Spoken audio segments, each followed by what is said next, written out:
Hello, Kings and Duck fans, and welcome to Royally Quacked. So, how's it going, Cody? Well, there's some very great news this morning. So, Yeah, honestly, like I was ready to go off of this episode, but I'm in a happier mood now. And plus, we did have Taco Bell for breakfast, so extra double happy right now. thanks to your brother, I had Krispy Kreme. Oh, there's Krispy Kreme. Yeah, I like Taco Bell breakfast. I like that. Actually, I kind of like that. I like the Taco Bell breakfast more. It's probably more filling and less sugary. I've been eating a lot less at breakfast lately, so I don't eat a big breakfast anymore. Yeah, So, but but the regular season's over. I am sad that the regular season is officially now over and everything. So, but what I mean, it's hopefully time for next year playoff hockey, though. it is time for playoff. I am excited for playoff hockey, even though the Ducks won't be in it. But I always love watching playoff hockey because no matter who you support, if your team's in it or not, there's always great games to watch. That's true. That's true, and some really great matchups in the first Oh round. my god! We'll go It's gonna over be that later. crazy. We'll go over that later with all the matchups. But you want to start with Kings news or you want me to start with Ducks news? Why don't you go ahead and start with Ducks news? Okay. So, Ducks news. Quite a bit, a little bit.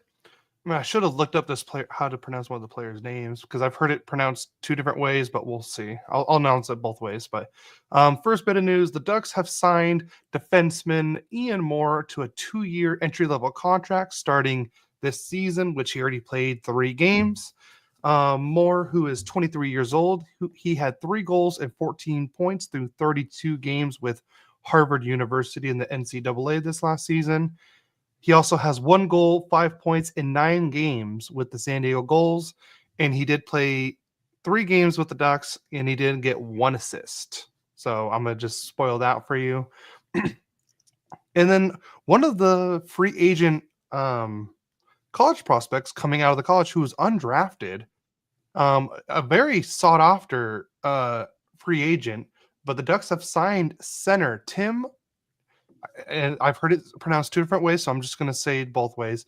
It's either Wash or Washy. I've heard it both ways, to a 1-year entry level contract through the 2024-2025 NHL season. So he is now technically a restricted free agent with the Ducks now since the season is over. But Washy or Wash is 23 years old. He captained the Western Michigan University to their first ever national championship this last season, including 2 assists in the championship game. Washi scored 1 goal and had 3 points in the NCAA tournament this last year and was named to the all-tournament team. He is 6'3", 215-pound forward, scored 16 goals, 22 assists for 38 points with a plus 22 rating this season, leading the Broncos in game-winning goals with 8, setting a single-season program record, ranking second among team leaders in points, third in goals, and tied for 4th in assists. He led the NCAA in face-off win percentage. That's why the Ducks went and got him, because we are one of the worst face-off teams. And I don't understand. Like the Ducks were out. But I'll go over that later. Yeah, he led the NCAA in face-off win percentage at 63.1% and ranked 3rd in the country in face-off wins. Washi was named to the NCHC Defensive Forward of the Year as he helped Western Michigan to the NCHC Championship and the conference top regular season record. So he is now he already used his entry level contract, so now technically he is a restricted free agent with the Ducks. So I'm guessing he's probably going to be like maybe a Lundestrom replacement. He'll probably be a good 3rd or 4th line center. I think that's what he's mostly going to be used for. Next bit of news. The Ducks have also signed defenseman Konnor Smith to a 3-year entry-level contract.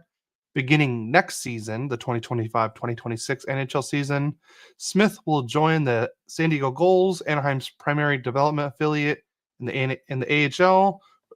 And for the remainder of the Gulls season, he will be playing on an ATO, amateur tryout.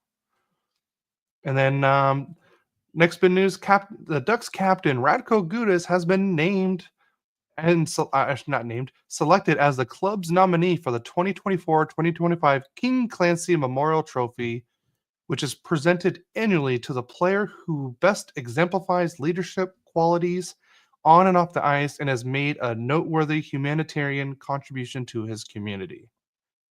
Another award that a Ducks player got nominated for, the Anaheim chapter of the Professional Hockey Writers Association, the PHWA, announced that goaltender John Gibson has been selected as the Ducks nominee for the 2024-2025 Bill Masterton Trophy.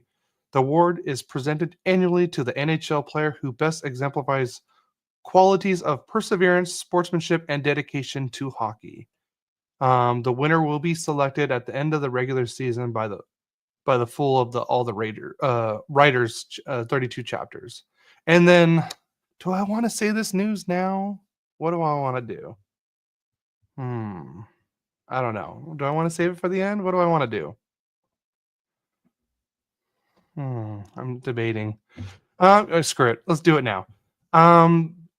Greg Cronin has officially been fired by the Anaheim Ducks. That's right. The Ducks will no longer have Greg Cronin as their head coach. He is now officially gone.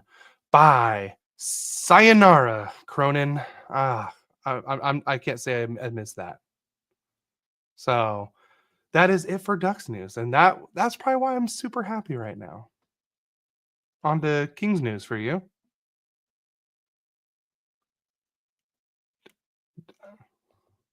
Dad, you muted your mic. Your mic is muted or something, so.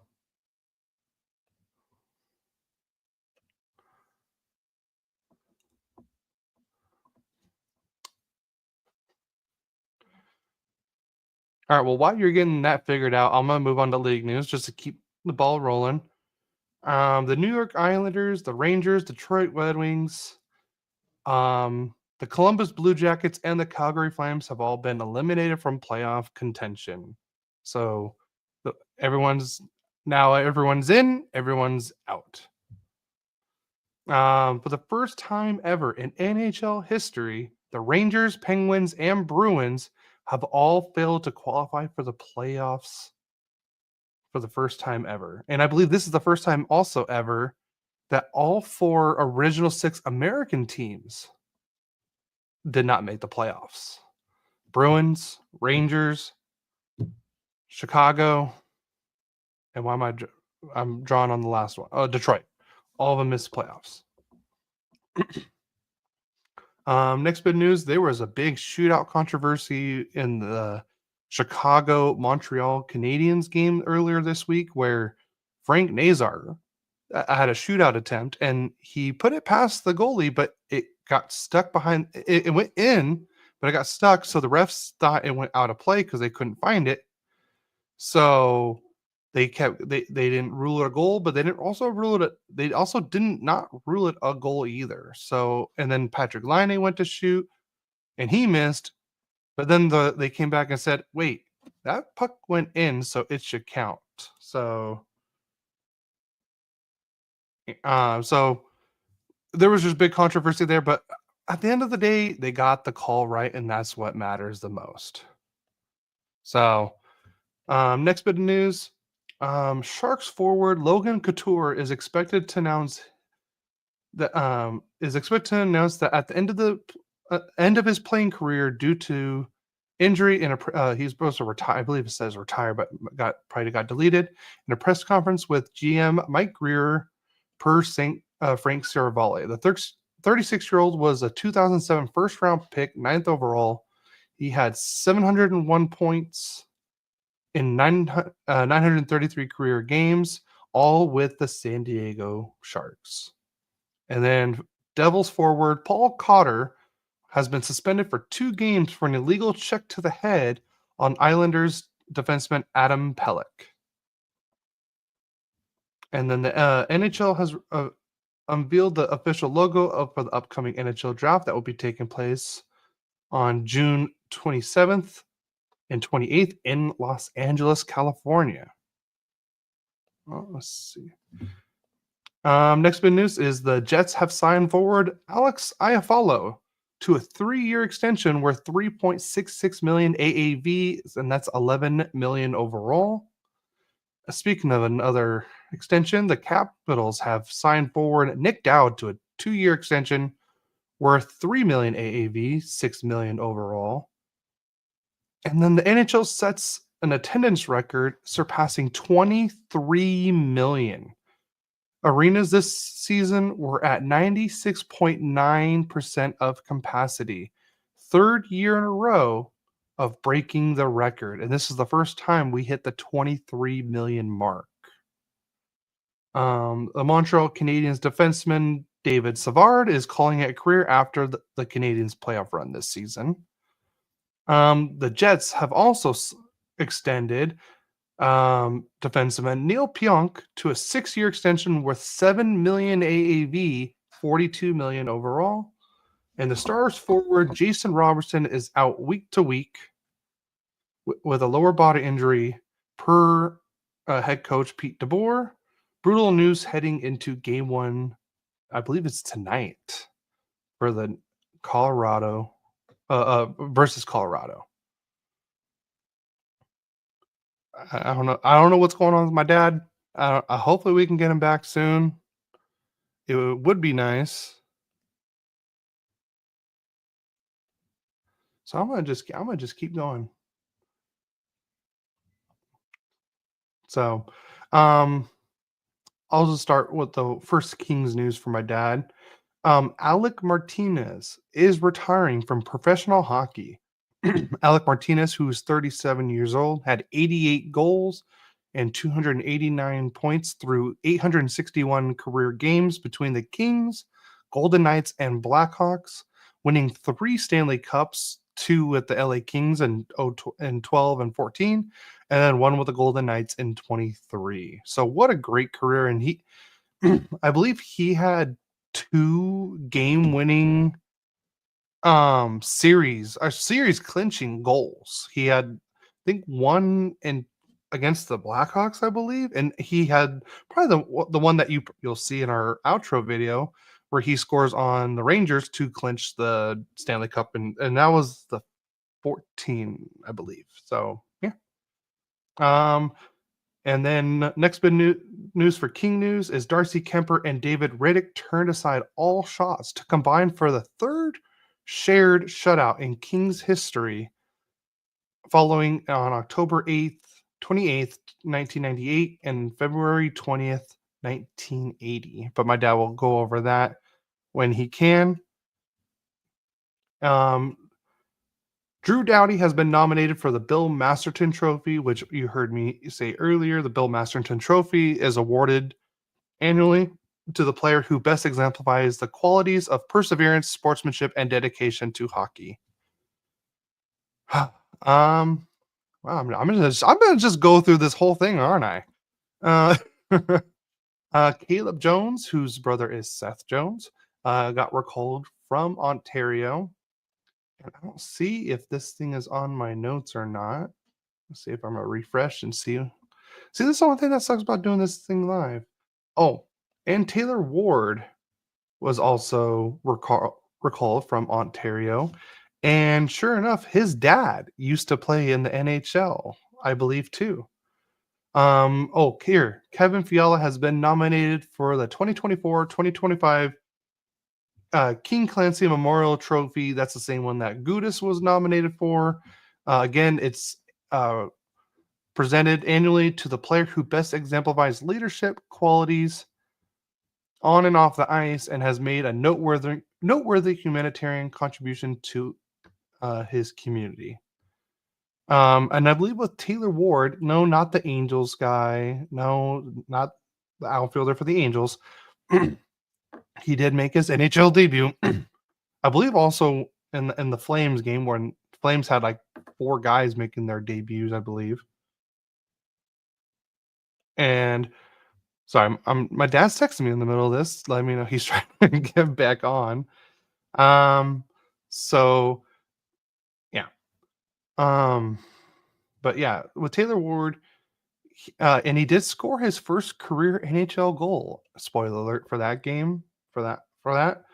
I don't know what's going on with my dad.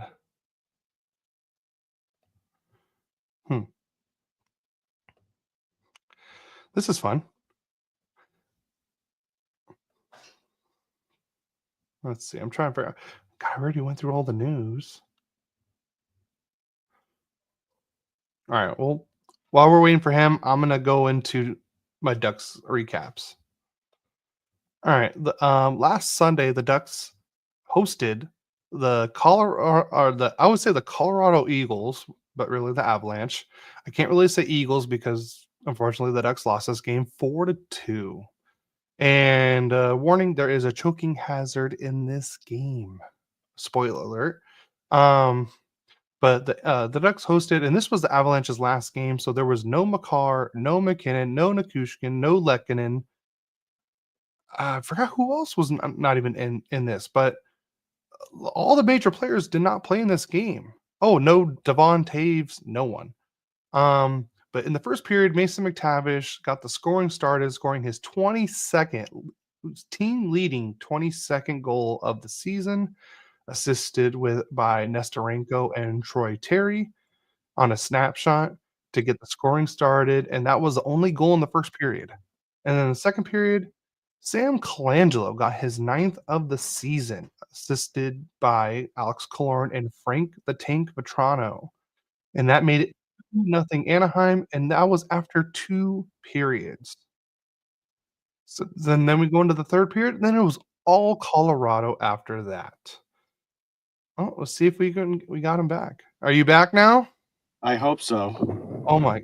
I got you back. It muted me and stopped the cam, and I couldn't. I tried the third time. This is the third time going through. No, you're fine. I have no idea where you're at right now. So tell me. So I already did your Kings news. I already did the league news. But if you want to go back, let me finish talking about the Colorado game with the Ducks, and then you can, if you want to go through your Kings news and talk what you need to talk about, go for it. I was running out of you. If you go back and listen to it, I was running out of things to talk about. I tried.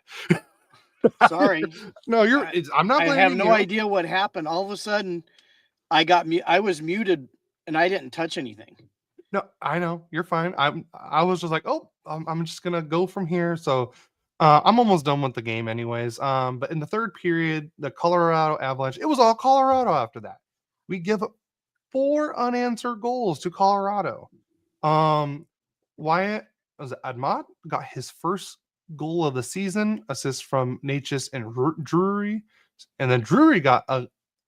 Think about it. Drury's not a power play guy, and he got a power play goal this game. And he tied the game up at 2-2 on the power play. Then Charlie Coyle got his 17th of the season to make it 3-2 Colorado. And then the longtime Colorado Avalanche player Eric Johnson got his got the empty netter to make it 4-2 Colorado. And we do have a Instagram live question. What's your guys' thoughts on how Frank had been playing the last few games? He seemed frustrated and took a lot of dumb penalties. Anaheim Ducks cards, you are 100% right.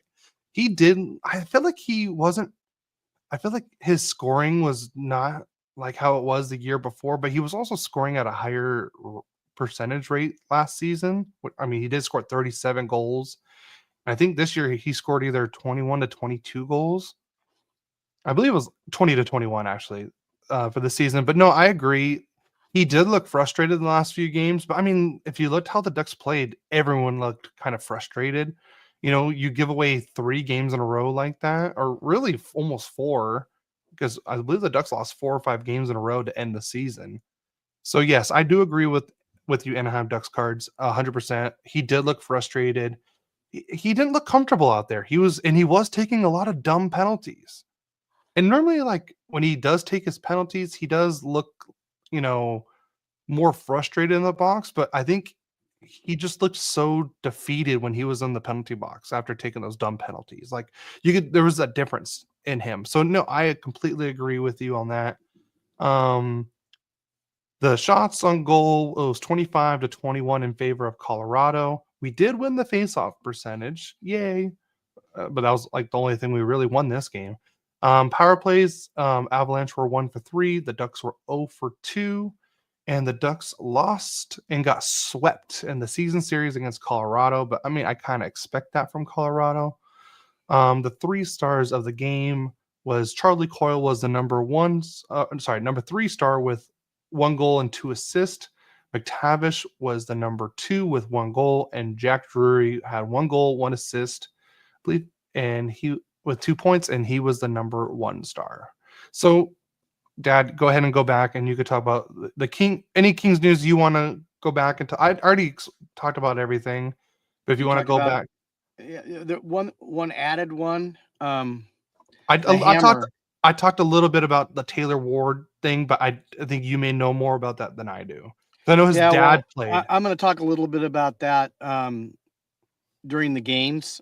Okay. I'll talk about Taylor Ward. Obviously, a legacy of a father and son playing with the Kings. And it's not Taylor Ward from the Angels, just in case anybody was wondering. I already you already mentioned that? Yes. Well, anyways, what I wanted to talk about is the Hammer. The Hammer leads Western Michigan to its first ever NCAA hockey championship. So Lukinski, as in Hammer, you mean Lukinski, yeah, Hampton Lukinski. So I just wanted to throw that in there. He had done that.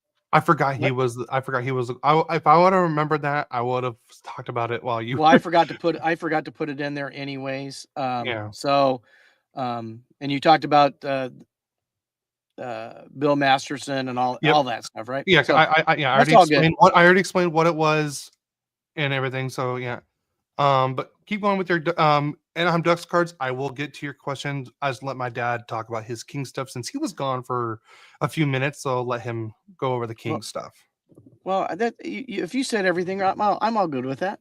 Okay. I didn't know if you wanted. I didn't know if you wanted to talk about more because you're more in depth with the King stuff than I am. So if you wanted to go, yeah. Well, it wasn't a whole lot of news, and you talked about Martinez, and Martinez obviously was a 2-time Stanley Cup champion with the Kings, and 2-time instrumental in the 2014 by scoring that goal against Chicago. Yes, I mentioned that. I mean, Chicago and New York.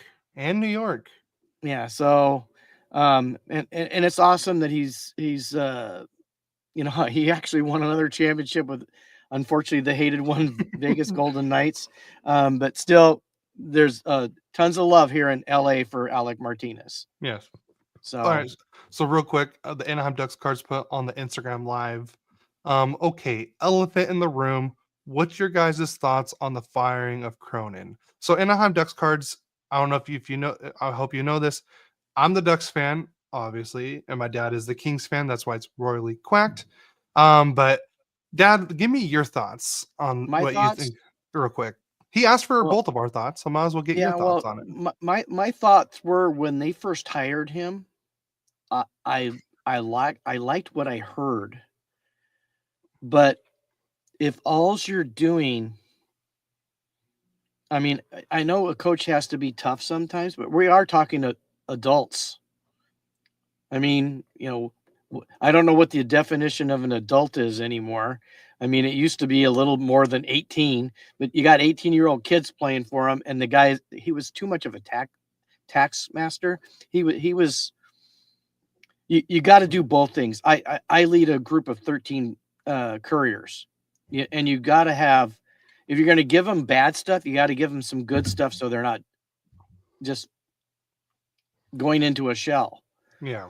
And you want them to have that passion to play for you, that passion to, strive. I know honestly, I coached you. Yeah. We had our ups and downs, and there was times I was probably too much of a tax master on you.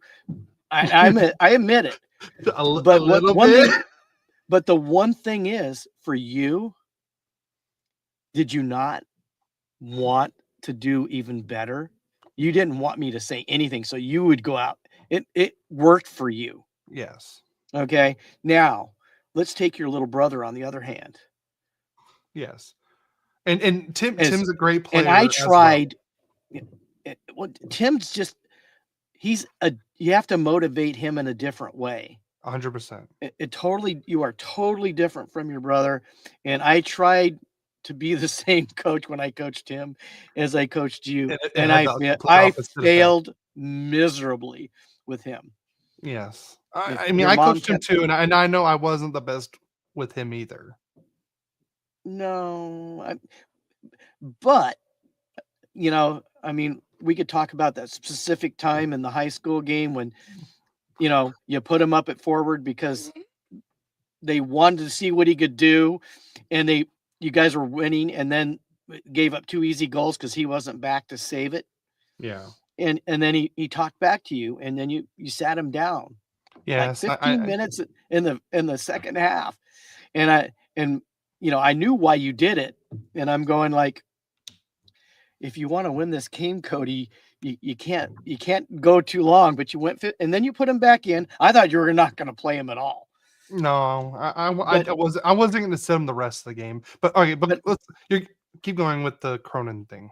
well, anyways, Cronin, I thought would be good to start with, especially with the young guys.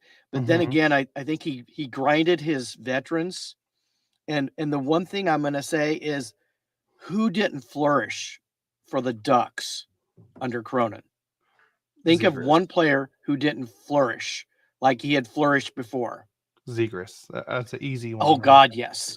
And you have a generational flashy guy who can bring people into the stands, Yeah. and he didn't flourish under him.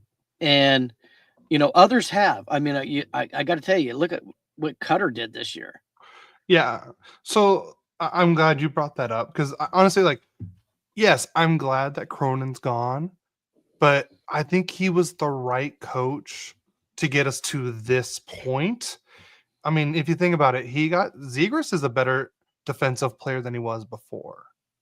The Ducks are a better ish defensively, but the thing is, he wanted us to play a style of game that wasn't meant for this team. And I feel like that kind of hurt us all at the same time. So, like I said, I agree with I know exactly what you're saying. Like, there's Yeah. two, like me and Tim are two. You have to coach us two different ways. Like, you can piss me off, and then I'm gonna run through a wall for you. But if you try to piss off Tim, he's not going to be the same player as he was before. No, he'll be worse. He'll be worse. He would be worse. And Tim was a great player. No doubt. So, like I said, no doubt. So, like I said, I think Tim was definitely a faster, more skilled player than I was, I would say. But we also grew up in two different ways. I think I just had more of a nose for things than he did, because I feel like I hated losing more than Tim. Yeah. So, but with the Cronin thing, like I said, I agree that what Cronin did was the right thing, what we needed to do till now. And what I was afraid of is if Cronin would have stayed as the head coach, that it would have hurt us trying to get players that wanted to come to Anaheim. Like maybe Marner was, like, hey, I'll go to Anaheim, but I don't want to play for Cronin. Like, I felt like that was like going to hurt us in a way. Yeah. So who's on the short list? So I have 3 coaches in mind already, but this is just my opinion. Okay, let's hear it. Jay Woodcroft, the Edmonton Oilers' old coach. Okay, I think he would be a great selection. I agree. Mike Sullivan, if he's available. He would be your number one, wouldn't he? That would be my number one. And me and Yeah. Adam already kind of talking earlier Yeah. today about it. And then my last one, this one is like the far-fetched one, and I don't even, if they don't get him, I'm probably gonna understand, because he doesn't have to leave. But David Carl from the Denver University, head coach. Yeah, he's a hot commodity. Yeah. So we have our weekly Frankie, the Yankee guys, or not the Yankees. And Hey, Frankie, how's it going, bro? I heard Pops from New York rooting for Ben Rice. I don't know who Ben Rice is, to be honest. I don't either. And then he said, what hurt me is you guys hiding the true fan of me. And then also, sorry to distract.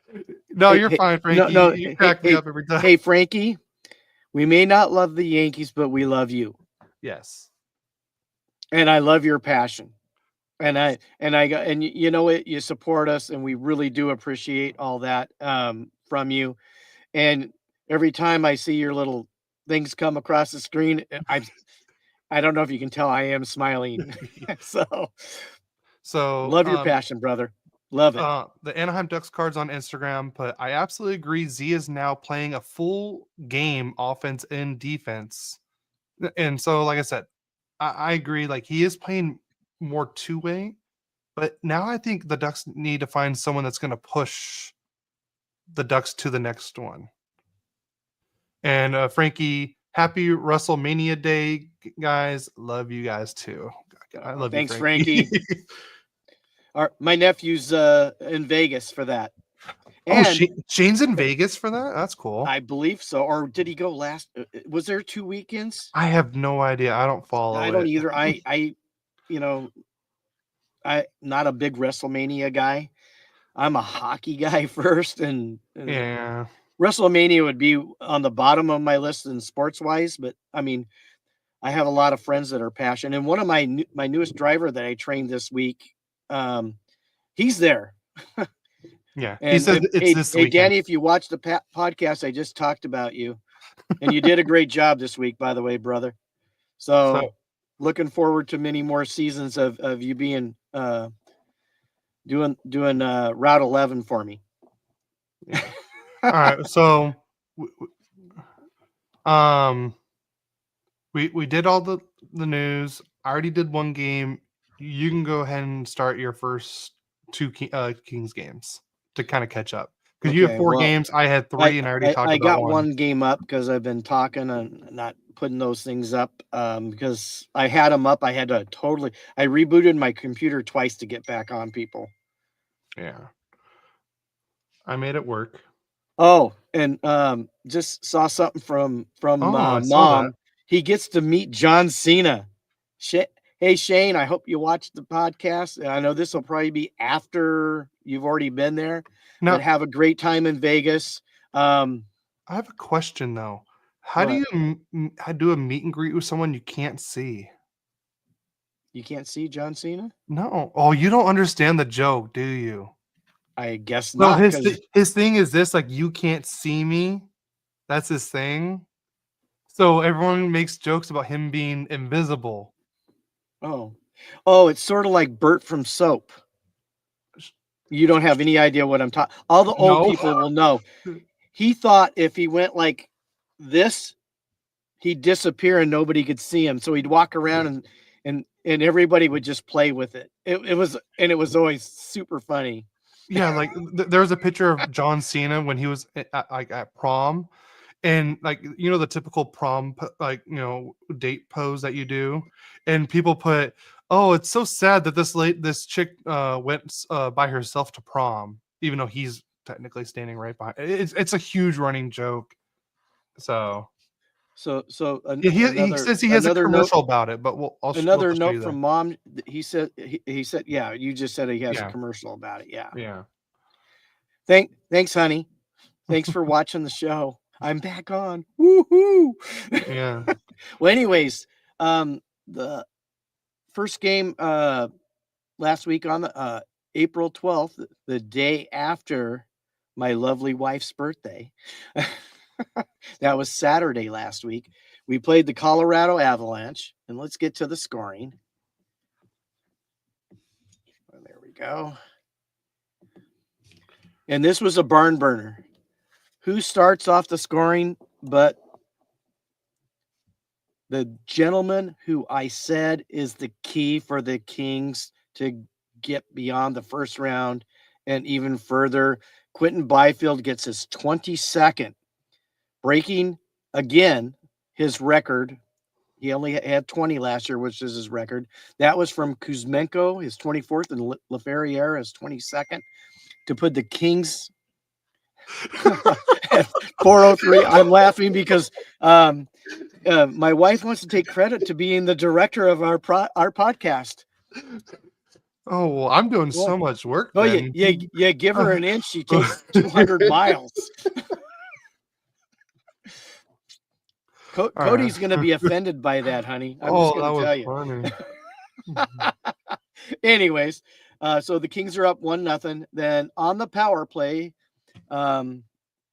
King Clancy Memorial nominee from the Kings, Kevin Fiala, gets his 33rd from Kuzmenko, his 25th, and Byfield his 30th to put the Kings up 2-0.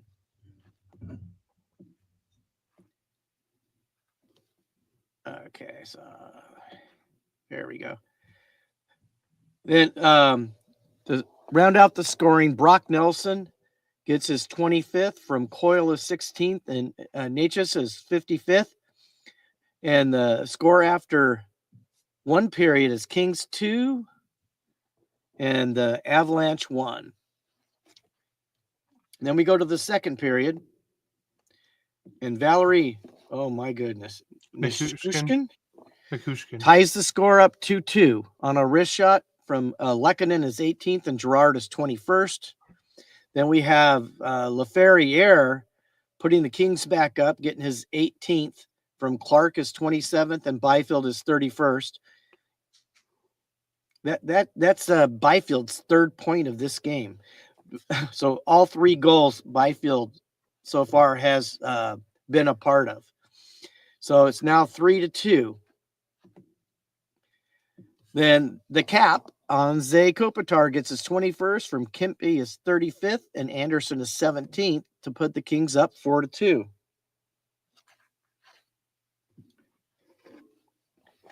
And that's how the second period ends, 4-2. Now the third period got to be quite exciting. Sam Malinsky scores his 5th from Nishushkin his 13th to make the score 4-3. And then Fiala gets his 31st from Laferriere, his 23rd, to put the Kings back up 5-3. Notice that the Byfield line, I think, is part of every goal so far in this game. I don't know if anybody else noticed that. Then Brock Nelson, what a great pickup by Colorado, by the way. I mean, a classy guy, too, Brock Nelson. He gets his 26th unassisted to make it 5-4, and the Kings somehow manage to keep the puck out of the net the rest of the game and win this game 5-4. So let's go to stats real quick. The Kings outshot the Avalanche 33-26. And I have to also clarify that Makar did not play in this game. McKinnon didn't play in this game because we won the faceoff 56-44. And if McKinnon was playing, that would have been probably even. Yeah. Because he's one of the best faceoff guys in hockey. Colorado was 1 for 3 on the power play. The Kings were 1 for 4. Hits were even at 22. Block shots, Avalanche 23. The Kings only had 12. So, I mean, that's not a lot. So, I mean, that's why obviously Colorado got back in this game. Giveaways 11-10. The Kings lost that one, and takeaways they lost that 6-3 to the Avalanche. Let's go to the 3 stars. So the 3 stars are the Byfield line. Byfield was the 3rd star with a goal and 2 assists. Fiala was the 2nd star with 2 goals. and Alex Laferriere was the number 1 star with a goal and 2 assists. I go, you could have switched Laferriere and Byfield, but I like to share the love. I'll let Laferriere get that one.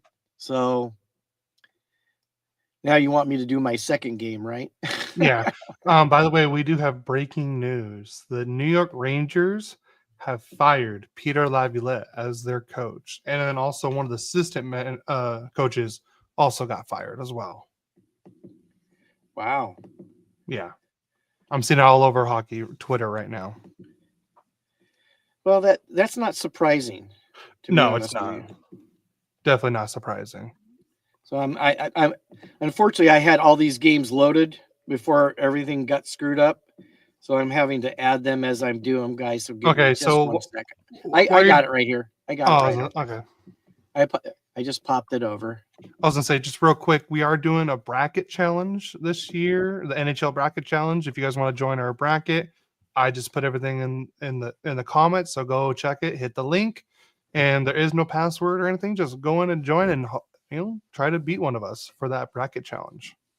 Oh, so I got to pick all the games? Yep, but we're doing a preview later, so yeah.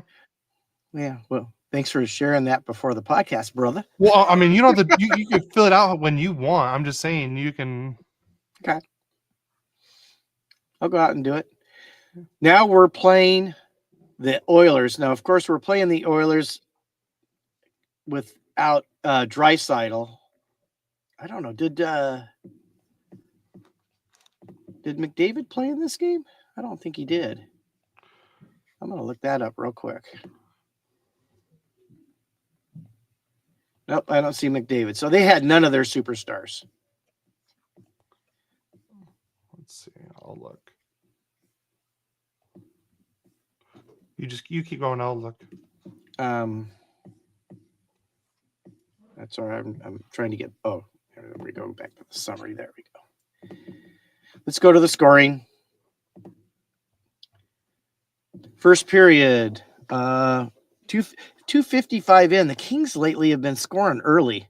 Warren Foegele gets his 23rd from Deneau, his 34th, and Moore his 21st. And I got to tell you, I think Jim Hiller should get an award for the way he's managed the lines. I know he switched them around for the longest, but man, Foegele, Deneau, and Moore are hitting.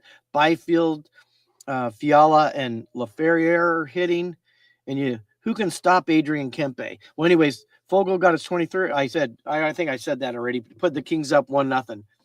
Also in the first period, Quentin Byfield breaks his record again, gets his 23rd on the power play from Kempe and Fiala.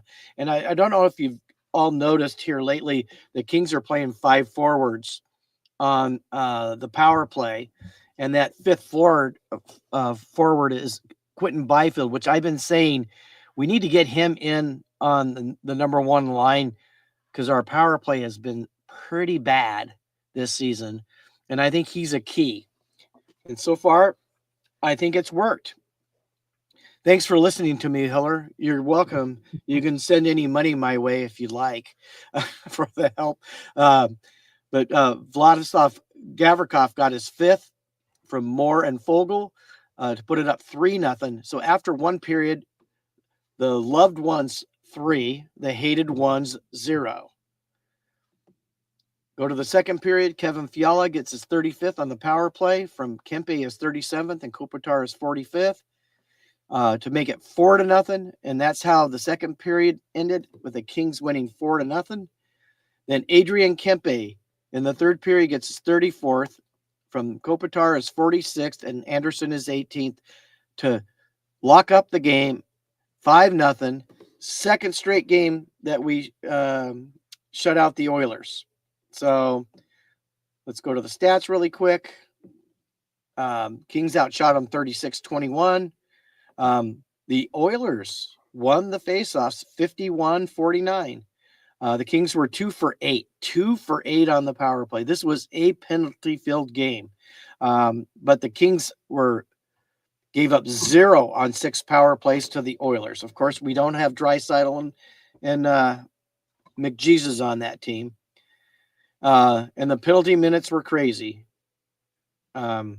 Not to mention, and this is something that's going to come up late in this game.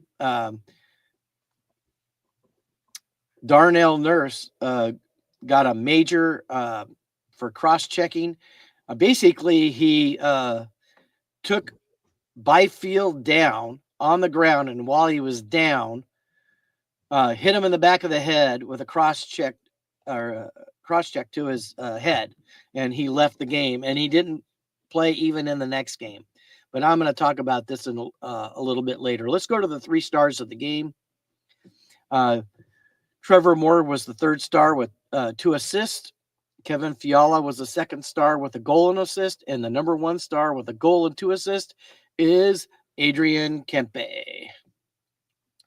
On to your next game, Cody. All right.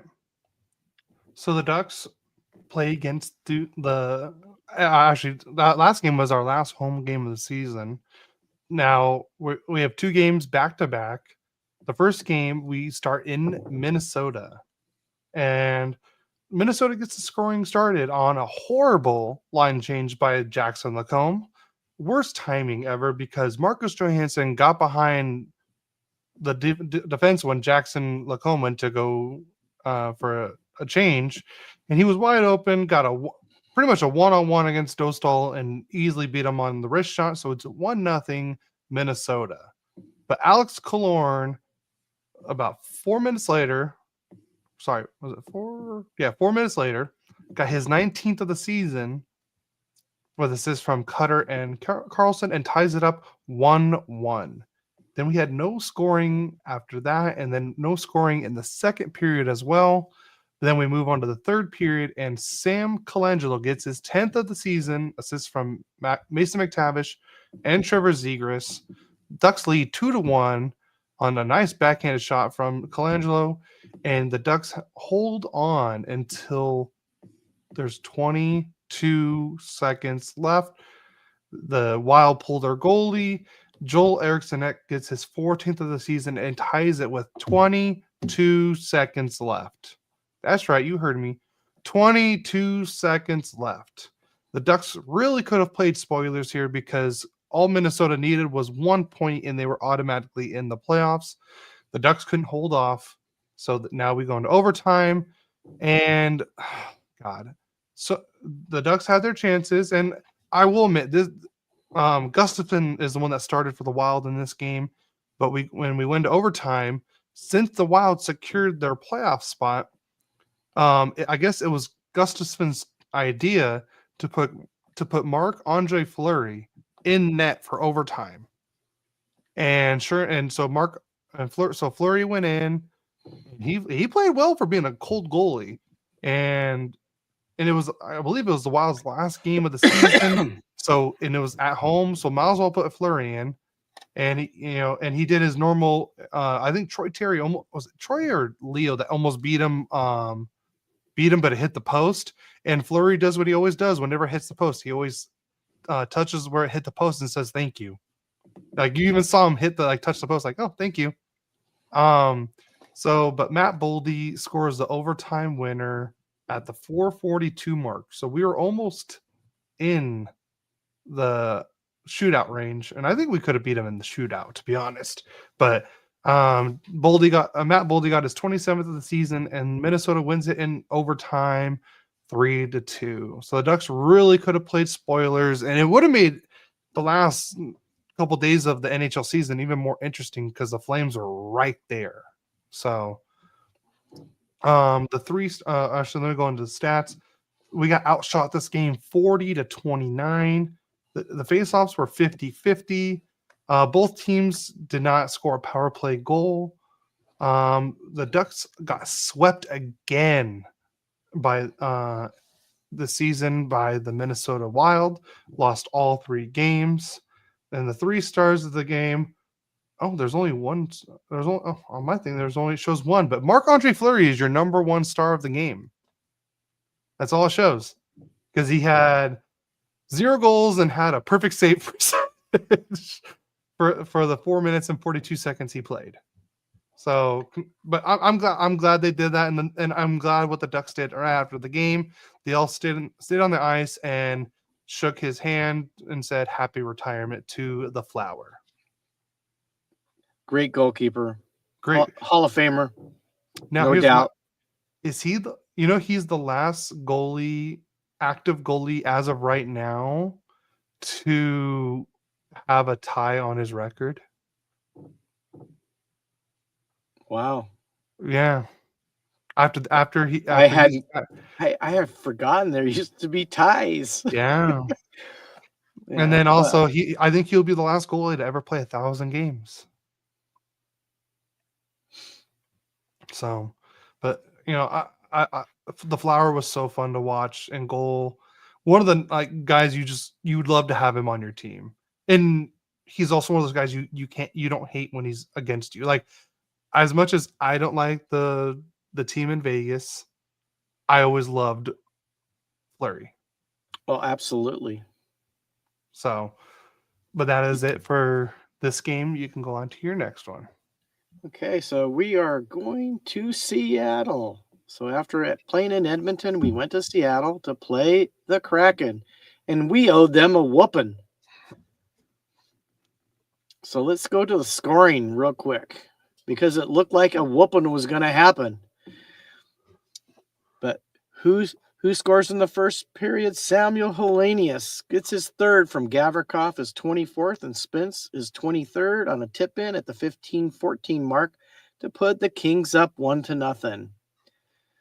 And we welcome back Alex Turcotte, and he gets a power play goal, his 9th from Kempe, his 38th, and Fiala his 24th at the 16-23 mark on another tip-in to put the Kings up 2-0.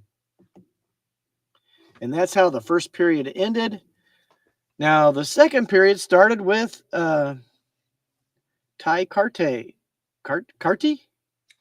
No, you said it right the first time. On a shorthanded goal. That's like slapping your mom, giving up a shorthanded goal. Wow. Unassisted to make the score 2-1 at the 5:26 mark. Then ex-Duck Brandon Montour, who I tried to talk to about last week in kind of a French tone, if you remember right, Cody. Montour. Well, it wasn't even Brandon. I don't know what I was trying to say. Brandon Montour. Brandon Montour. He got his 18th on the power play from Burakovsky and Kakao at the 13:24 mark to tie the game 2-2. But Warren Fogle, what a great pickup he was, gets his 24th from Deneau his 35th, and Gavrikov his 25th on a backhanded shot at the 16:05 mark to put the Kings up 3-2. Then again, Alex Laferriere gets his 19th from Fiala his 25th, and Malott his first. I think that might be Malott. Was that Malott's first point, I think? And an NHL. They keep taking away when he scores a goal. Poor guy. To put the Kings up 4-2. And that's how the second period ended. So the Kings are up 4-2. And then they start pouring it on. Adrian Kempe in the third period gets his 35th from Turcotte, his 16th, and Kuzmenko his 26th on a wrist shot at the 141 mark to put the Kings up 5-2. Then Hellenius gets his 4th from Moverari, his 7th, and Lewis his 6th, and the Kings at the 238 mark, and the Kings are up 6-2. But you start getting into that kind of lead, and then you start maybe letting up a little. You don't do that in any kind of professional rank, because it will hurt you. Jaden Schwartz gets his 26th from Olesiak. Oh man, and Otavainen. To put it Oleksiak. Oleksiak. Otavainen. Otavainen. Oh, that sounds so much better than I said it. So that made it 6-3. Then Beniers gets his 20th from Eberle, his 17th, and McCann his 39th on a tip-in at the 13:34 mark, and now it's 6-4. And then it starts getting even scarier. Tolvanen? Which one are you looking at? The last Eli Tolvanen. Tolvanen gets on the power play, gets his 23rd from Wright, his 25th, and Dunn his 28th, and it's now 6-5. And that was at the 1930 mark. So 30 seconds left. And I got to say, the last 30 seconds of this game was highly contested. I mean, Byfield didn't play in this game. I don't think Kopitar played in this game. There was a few guys that didn't play. I know they were holding Byfield back because, I think he was under concussion protocol, although I never really did hear, did he really have one? Odevainen was the third star of this game. Kempe with a goal or assist. Kempe was the second star with a goal and assist. And Gavrikov was the number 1 star with 2 assists. So we'll go on to the next game. All right. You have one more, right? I have one more, and you have one more, right? Yeah, I really don't want to talk about the last game, but we will just because they need to hear it. Yeah. Well, trust me, you think I want to talk about these games, but I'm still happy about the news from this morning. So I'm glowing. I'm praying for that we let Newell Brown go. I can see his way out, but I'll be right back. Yep. The last game of the season for the Anaheim Ducks, they face off in Winnipeg on the end of a back-to-back. Neil Pionk got the scoring started, getting his 10th this season assist from Cole Perfetti and Nemestikov. So it's 1-0 Winnipeg, and it stays that way for a while. And then at the third period, Troy Terry gets his 21st of the season at the 5:45 mark, ties the game up on a wrist shot with assist from Frank Vetrano, and Ian Moore getting his first career NHL point on the assist. So congratulations, Ian Moore. Welcome to the NHL. And then we go into overtime, and it's going back and forth. And honestly, I'm surprised that the Winnipeg Jets played their full squad in this game. That's right. Hellenbuck scored. Scheifele, or not scored. Hellenbuck played. Scheifele played. Pionk played. Morrissey played. All these, I thought they were going to rest a lot of these guys, but they didn't.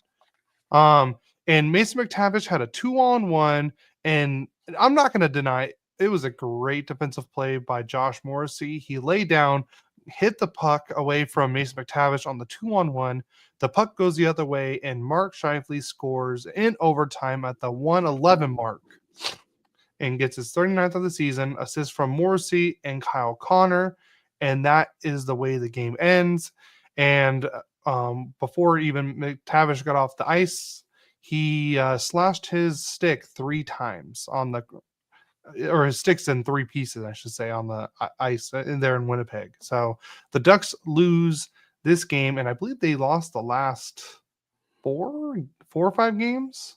I'll have to double check.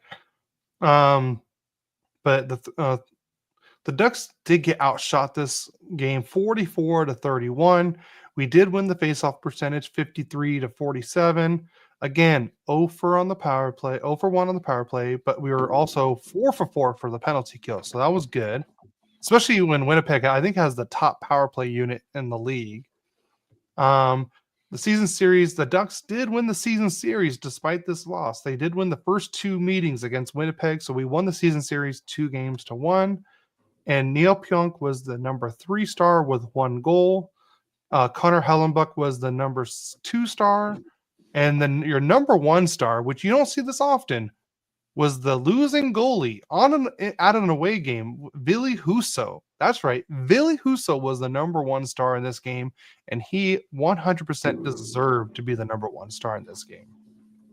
So that is it for the last game of the season. I will try to do a breakdown probably either next week or the week after of, the stats between the last 2 seasons and see if we really did get better this season, despite the 21 game points more. So, but we'll break it down later. So you can go for your last game now. Oh boy. So we're at home against Calgary. This was not a pretty game. It was a makeup game too. Yeah, it was the one during that was postponed because of the fires in LA. So there was 2 games that was rescheduled this game, and both of them due to natural disasters. When I tell you this interesting fact, I don't know if it's like funny or not, but when Tampa was supposed to play Carolina at the beginning of the season, there was the hurricane that postponed the game, and they were The supposed one to that wrecked Tropicana Field. yeah. So Yeah. think about it. Tampa was supposed to play the Hurricanes in a hurricane. And then the Kings and Flames got and the fire. Oh in my God! Wow. Is that? I don't know if it's funny, but it's not funny at the same time. So I guess if we're playing the Sharks, we shouldn't go swimming. Yeah. In the ocean, that is. Yeah. Okay. Well, back to the game. There was no scoring in the first period in this game. In the second period, Nazem Kadri gets his 34th from Klapka, his 4th, and Pashal his 9th at the 2:15 mark to put Calgary up 1-0. In the third period, Sam Morton gets his first from NHL debut. Yeah. There was a bunch of those that day, right? There was like 4 or 5 players total between the 2 teams. Yeah. Lombard was his assist Lombard. Number 10. What? Lombard. And Hunt got his second at the 6:05 mark to put Calgary up 2-0. Then Kadri gets his 35th from Hunt and Sharon Govich his 15th. 3-0 Calgary. Zane Perek. What? His name is Zane Perek. The next one, if you didn't know how to say it. Zane Perek. He got his first goal ever, right? NHL debut. From Backlund his 17th, 4-0. Then Backlund got his 15th from Coronado, his 23rd. It's 5-0. Coronado was the guy in the AHL that Brant Clark had his first fight with. Oh, really? Yeah. I mean, I don't think Clark won the fight, but they were pretty proud of him. I think that was last year. They were both playing in the AHL. Anyways, and then Taylor Ward, not the Angel, the King, got his first in his first game from Spence's 24th and Clark is 25th. So it was a whole young guy goal on that one. And it was that was on the power play, and it ended up being a score of 5-1. Yeah. Is Nazem Kadri the most underrated player this season with 35 goals? Yeah, the funny thing is on a team that couldn't score this season, really? Yeah. Well, ever since he left Colorado, he has struggled. I thought he struggled to find his game. It looks like he's finally found his game. Yeah. Definitely. I can remember at Colorado, I had him, and he was desired to be on the fantasy teams. Yeah. I haven't really wanted to pick him up until this year, maybe. Yeah. And I think I had him. I don't know if I had him right away. You had him at a certain point this season? I think so. I might be mixing it up with another season. So, yeah. But I mean, yes, he had a great season. Yeah. So we did outshoot Calgary 31-29, but they whooped us 56-44 in the face-off circle. Although we shut them down on the power play, they were 0 for 2, and we were 1 for 3. As I said, our power play has gotten better towards the end of the season. It still could improve. Hits 19 Kings, 15 Flames. Block shots 11 Flames, 7 Kings. Giveaways were tied at 13, and takeaways were 3-0 Calgary. 3 stars of the game should be Calgary, unless they gave Taylor Ward. Yeah, they gave Taylor Ward as one for getting his first goal. He was the 3rd star. You said it was Perek? Zane Perek. Perek. was the second star with his first goal, and Cadre was the number 1 star with 2 goals and 2 points. And the regular season is now over. And you guys got swept by Calgary this game in the season series. 3 games to nothing. No, I thought we beat them. If you scroll down, it tells you on the NHL website. Oh, really? Yeah. I thought we beat them once. Nope. We've never played great against Calgary most of the time, though, no matter how good they are. Yeah.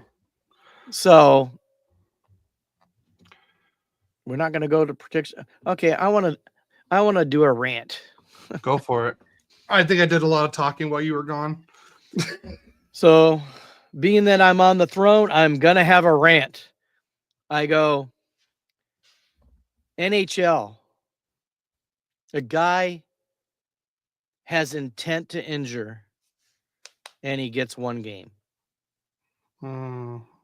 Where's the justice in that, people? Where's the justice in that? Back of the head, cowardly way to do it. And I'm talking anywhere. He didn't even have a chance to defend himself. You took him down. You hit him in the back of the head. You should have. I mean, I think the minimum penalty should be however long the guy's out plus 5 games. Jesus. So if you intend to injure, you got to stop that, because if it doesn't stop, what's going to happen is it's going to get worse and worse. The next thing you know, there's going to be possibly retribution by killing someone if you get mad enough. I don't have it ready, okay?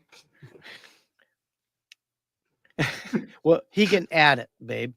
No, not on this. Oh, okay. Well, you need to get that ready next time. Well, you got to warn me. Okay, so my wife has this sarcastic prelude to me doing a rant, which I truly loved how we did that. Exactly what I wanted, to make it sound like, oh, ho hum, he's gonna go on a rant, and it's not there.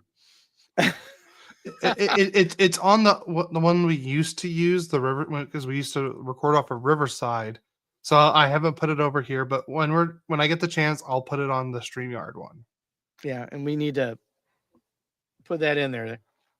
Let your mom have her due. Yes. Anyways. Yes, Director Vicky. Yes. Executive producer Vicky Spink. You want any kind of writing credit, honey? I just thought I'd ask. Anyways, thanks for interrupting my rant. Anyways, I think there needs to be stiffer penalties when there's intent. Yeah, I really do. I mean, I can remember, and long before you were born, I mean, I was a kid, a Laker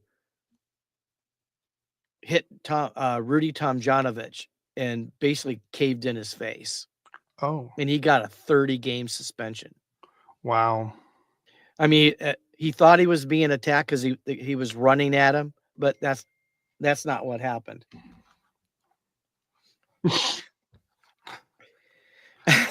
If you want to message us, you got to do it through the stream. Anyways, so you're going to have guys swinging sticks at guys' heads if you're not careful. I think we need to have a more severe punishment for intent to injure. And I think that should be in any sport, anytime. 1 game for Darnell Nurse, because I could tell you when I was playing basketball, if that would have happened, we would have made sure when we fouled pretty hard and make him pay for it. You have a ghost in your. No, I know. Our house is haunted. Anyways, so let us know what you think, fans. I mean, do you think that was a fair punishment for Darnell Nurse? I'd like to hear about it. Oh no, you gave him 1 game off before the playoffs. Oh no, to rest. I thought at least, okay, Byfield missed I think two games. He was out of that game and the next game. So it should have been a 7-game suspension minimum. I think it should have been at least, yeah, like you said, 2. Give him, or if you want to really break it down to like for people not to do stuff to the head, is make it like 2 games in the playoffs, or even more. So yeah. That's my rant. Are we going to go to players of the week now, Cody? Players of the week, and we both got different ways of doing it this time, don't we? We do. So I'll let you do yours first because I got to bring up something up for mine. So we had a lot of Kings that had a great week. The Byfield line was awesome. Could have picked any one of them, but I'm going to pick the NCAA Frozen Four winner, Hampton Slukinski, freshman at Western Michigan, leads his team to an NCAA championship for the first time ever. And I got to tell you guys, I'm loving what Darcy's doing, but our future and goal looks very bright between him and Carter George. Carter George could be right there. Even his first AHL game, he pitched a shutout. I mean, you're talking they're 19 and 18 years old. Yeah. So I got to say the future looks bright for the Kings at goal. So that's my player of the week. Well, I have 2, and my 2 are, I would say, very. One's been the player of the week many times this season, but I'm going to also add another player. It's the Ducks goalies this last week are my players of the week because they, even though I wouldn't blame the Colorado choking game their fault or anything, but Dostal had 30 in 2 games, had 64 shots against him. He saved 58 of them. Husso in the 1 game had 44 shots against and 42 saves. And so they combined for a .926 save percentage with 108 shots against and only 100, and it had 100 saves. Yeah, they had a .926 save percentage in those 3 games alone. So I would say they are easily my players of the week. And honestly, and I'm going to add one more because of what he just did today alone. But my Duck player of the week is also general manager Pat Verbeek for getting rid of. Oh, we lost my dad. Where did he go? Again? That's not good. But general manager Pat Verbeek is also my second star of the week. How about that? So, well, we were going to go into predictions, but I don't know what my dad's going to predict for his games. So I don't know what happened. So, let's see. Oh, I see you. I think you're. All right. Well, while you're figuring that out, something I forgot to bring up earlier: the NHL player polls. So, the NHL did player polls this last season, and they asked on who everyone thought was, just to get their idea. Here are the results. They asked, who is the best overall goalie? 31.13% said Andrei Vasilevsky. 23% said Igor Shesterkin. 15% said Connor Hellenbuck. And there you are. You just disappeared on me. Yeah, I accidentally hit my Norton and it cleaned out my cache and took me out of the podcast. And I didn't mean to hit it. Yeah, so I'm just going over the NHL player polls. So right now, so I gave you the website in the notes. The best overall forward was Connor McDavid at almost 74%. Nathan McKinnon at 9.6%, and Nikita Kucherov was number 3 at 6.4%. The best overall defenseman, Cale Makar at 71.7%, Quinn Hughes at 7.4%, and then Victor Hedman at 5.7%. And they asked who is the most complete player. Not a shocker, but Sidney Crosby was at 33.8%, and Barkov was almost at 31%. Who is the best playmaker? Was Nikita Kucherov at 48.25%. Connor McDavid was at 20.16%, and Draisaitl at 6.8%. If you need to win a faceoff, who would you pick? The number one choice was Sidney Crosby at 20.3% or 20.4%.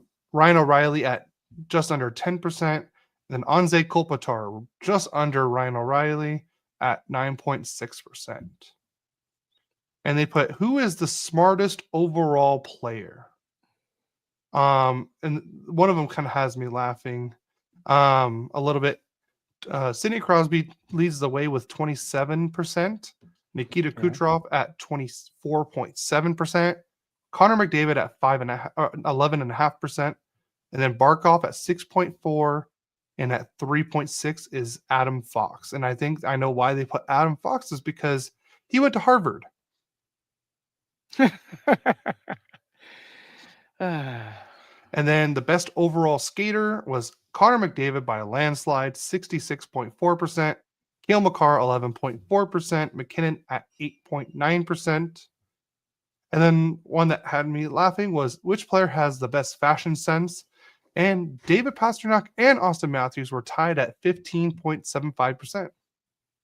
And if you saw the pictures on this, Pastrnak looks like he went through a wind tunnel. And it looks like Austin Matthews is wearing women's clothing. Pretty much. Yeah. And then this is the one that I liked. Who would be a good broadcaster once they retire? They had Kevin Hayes at 4.85%, Ryan Strome at 3.88%, which I could see Ryan Strome being a broadcaster. Yeah. Brad Marchand at 3.5%. The one I would actually like to see, and I've seen some of his little like videos that they do with the team, is Eric Comrie, the backup goalie for the Winnipeg Jets. And now here's the one I actually like. I'm actually interested in the most. Which professional women's hockey league rule book change would you like to see in the NHL? So I don't know here are the 5 they have on here. The jailbreak goal, if there's a minor penalty, the minor penalty ends if the shorthanded team scores, or you got the 3-2-1 point system. First place finisher chooses playoff opponent. Shootout. A player is eligible at any time to take any number of shots as often as that shooting team chooses. And then the last one is the goalkeeper's area. No restricted goalkeeper's area, also known as there is no trapezoid, which I believe I said that one in our little commissioner one in the last offseason. We also did the 1 point thing. Which one would you like to see the most?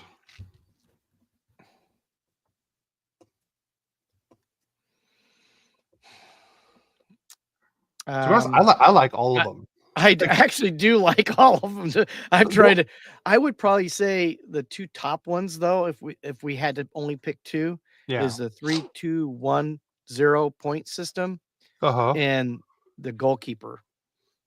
The trapezoid.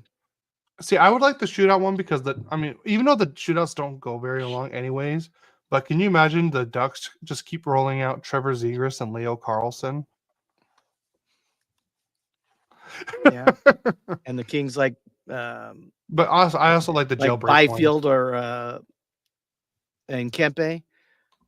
But the interesting one is you get to pick your first pick your playoff opponent. That's pretty cool because maybe the last place who was the worst record? was it Chicago or Mhm. San Jose? San Jose. So maybe San Jose play like the Kings. They probably wouldn't pick San Jose. They would probably pick. Could you imagine if they pick Winnipeg because they went 3-0 against them? They take the well, that would be Winnipeg choosing them then.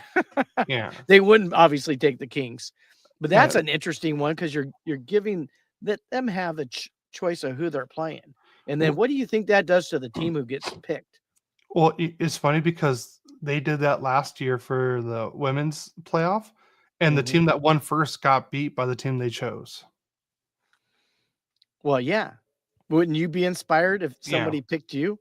That Yeah. would. And then the last one was which NHL arena has the best ice, and majority of it went to Montreal at 40, pretty much just under 45%, Edmonton just under 15%, and then Winnipeg at 10.7%.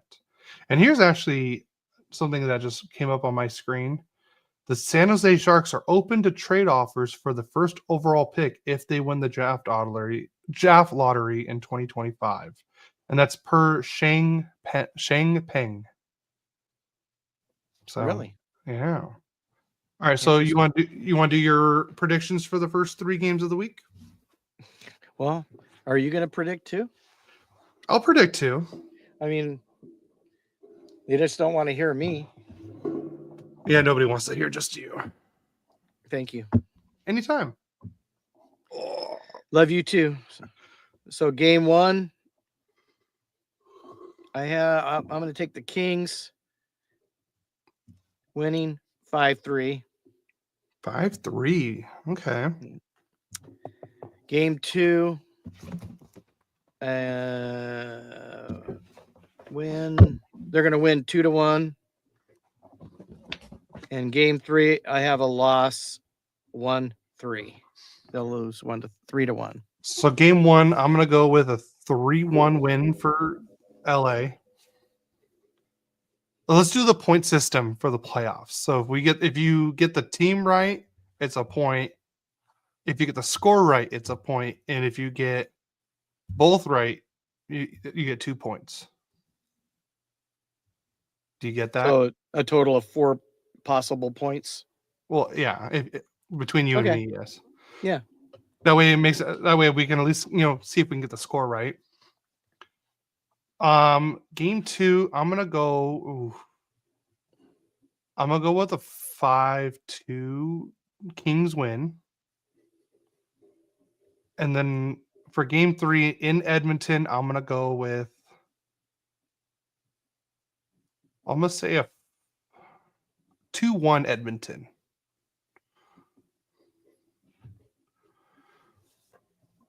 Okay. All right, so now with that, now it's playoff preview.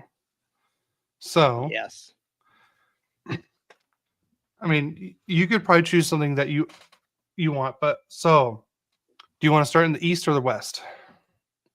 Start in the East. Okay.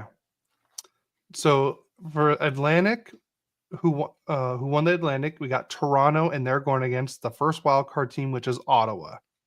Who do you got between those two? To win? To win. And how many games? I have Toronto winning that 4-2. So you have it in 6.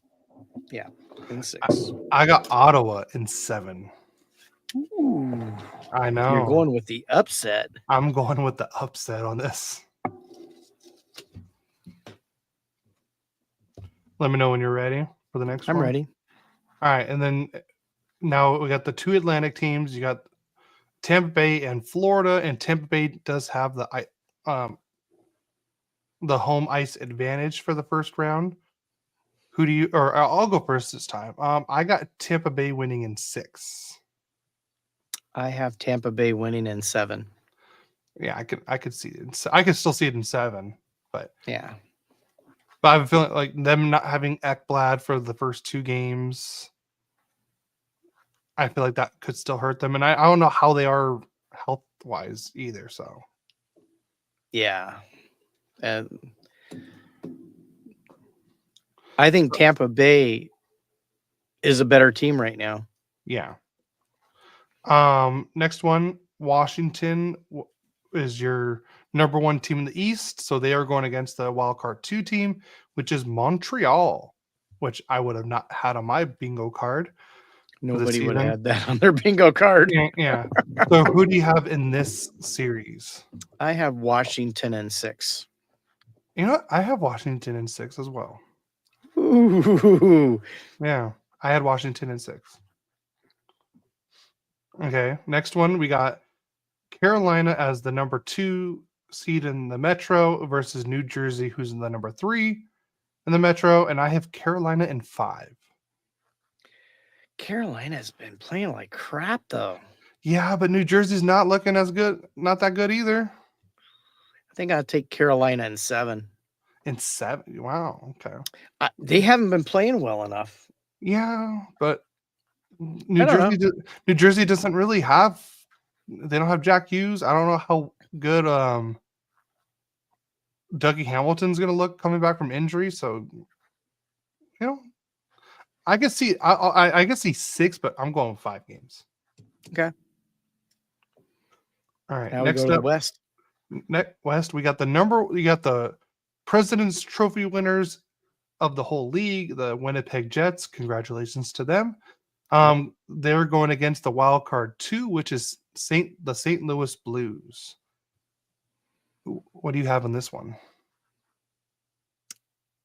Winnipeg in 6. I have Winnipeg in 6 as well. And then we have Dallas, who's obviously second in the Central, and Colorado, which is third in the Central. Who do you have? I have Colorado in 7.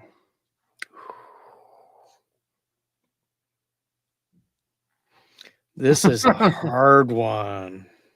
Yeah, I know. I mean, think about it. We got the Battle of Ontario with Toronto and Ottawa, the Florida series. now we got, the 2 teams who I feel like whoever wins between Dallas and Colorado is going to represent the West. Just to be different, I'll take Dallas in 7. Interesting. I remember, they don't have Jason Robertson for the first game, and he's considered week to week apparently, and Miro Hiskinen's considered day to day now. So he'll be there. Yeah. Okay. Next up, we got the number 1 team in the Pacific, the Vegas Golden Knights, going against the wild card 1 team, the Minnesota Wild. You go first on this one. Vegas in 6. Yeah, I got Vegas in 6 as well. Now to LA versus Edmonton, and LA has the home ice advantage for the first time. Yep, and I'm gonna, if I predict this right, I'm gonna have to eat crow in the podcast. I'm going with LA in 6. Woo. Yeah.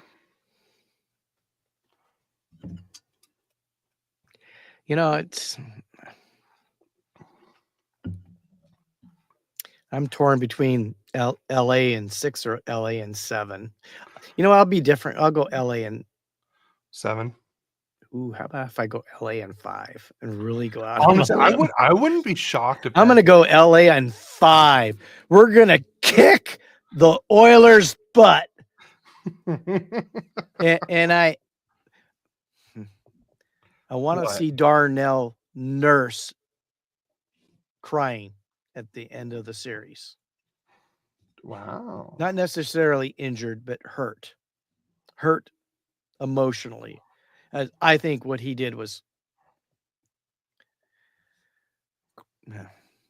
there's a word, it's chicken, and another word that I can't say. Chicken poop. Yeah, pretty much. Yeah. But anyways, that's how I feel. So you have Toronto and Tampa. Who do you have in that one? Oh, you want to? Why don't we just? Nope. Toronto. Or you want to wait till next week? Let's wait till next week on that one. Okay, we can do that. I mean, I think we should just go with. I mean, we already kind of did this at the start of the season. Which, do you have that all written down? Because I don't. I don't want to look for it right now. Maybe we do. But you have it, right? I have it somewhere. You, me, and Eric all picked pretty much everything. I think everything. I'd like to hear where we're at. We'll do that next week then. Okay. I like that. Well, just give us where we're at. I mean, who of the three of us has the most playoff teams picked? Yeah, I mean, who would have thought that there was no Bruins, no Rangers? I don't think I had the Bruins. I think maybe I picked them as a wild card. Maybe I didn't have them in the top three. No, you didn't. I think you had them as a wild card. I might have had them as a wild. Who thought they would fall as far as they did? Yeah.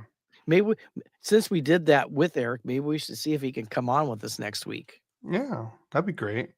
And maybe if you're listening to the podcast, Eric, I hope you're still listening to us.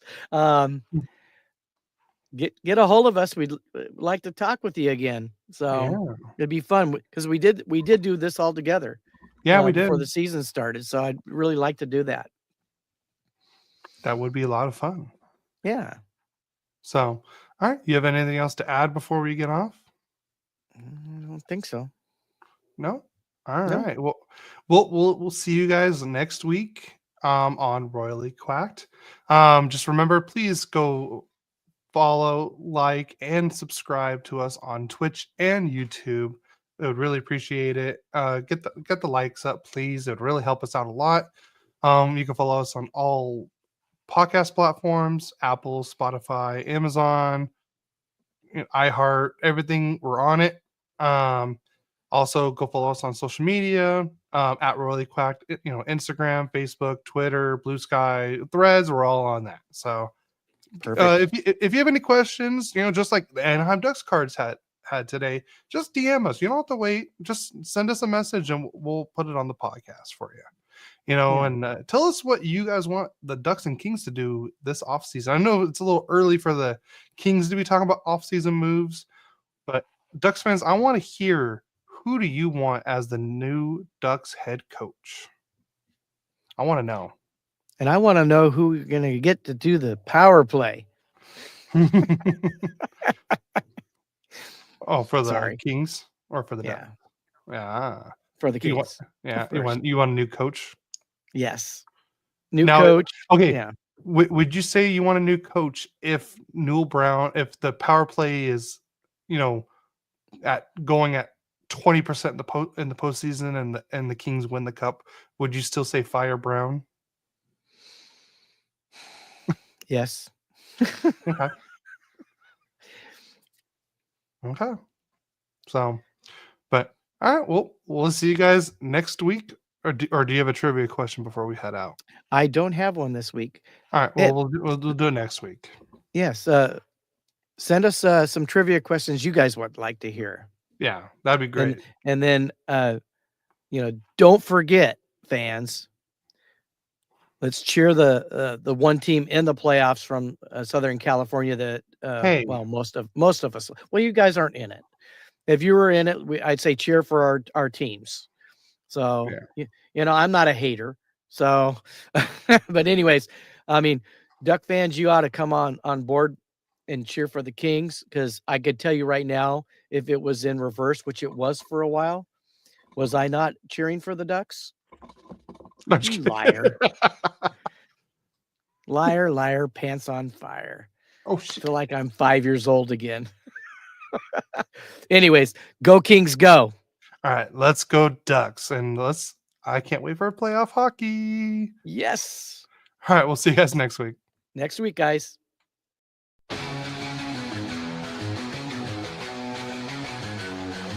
A father and son, a bond so strong, talking hockey all day long. Royally Quacked, their podcast show, sharing stories, highs and lows. From the Kings to the Ducks they go, shout and go Kings.